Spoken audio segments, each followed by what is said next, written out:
Amigues i amics, aquesta setmana, amb una delegació del Parlament Europeu, hem viatjat a Jordània per aprofundir en les bones relacions de cooperació entre aquest país i les institucions europees, però sobretot per veure sobre el terreny allò que només es pot copsar quan es toca i que no pot ser explicat a un despatx. Ens hem reunit amb el rei Abdallah II, amb representants de les institucions jordanes i membres de la societat civil, però el més important, hem passat 2 dies visitant diferents projectes i espais on la Unió Europea està ben present en forma d'ajuda econòmica i material, camps de refugiats, centres d'ensenyament. Jordània és un exemple de convivència i segueix requerint l'ajuda internacional per millorar la situació de les persones refugiades i allunyar qualsevol ciutadà de les xarxes terroristes islàmiques. I n'ha rebut d'ajuda, i és el primer país d'Orient Mitjà en tenir uns acords preferencials amb la Unió Europea. Però insisteixo, no vull parlar avui de milions d'euros. Avui no va de diners, va de voluntat política.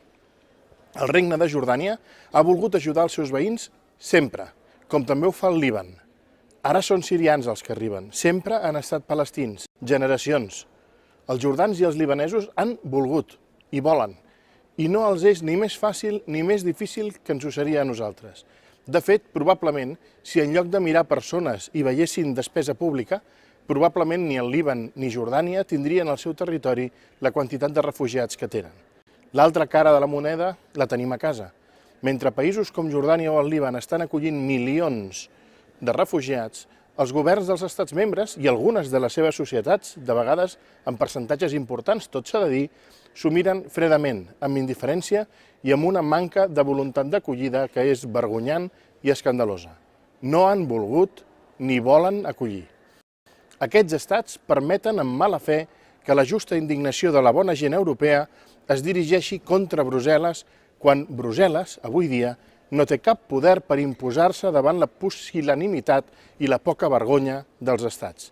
Especialment cal assenyalar, acusar i denunciar aquells estats que han acollit 0 refugiats des de l'inici d'aquesta crisi humanitària. És el nostre deure seguir vetllant perquè totes les persones tinguin la protecció i la dignitat que es mereixen. És el nostre deure seguir treballant per la pau. I és el nostre deure seguir ajudant al desenvolupament i a la convivència.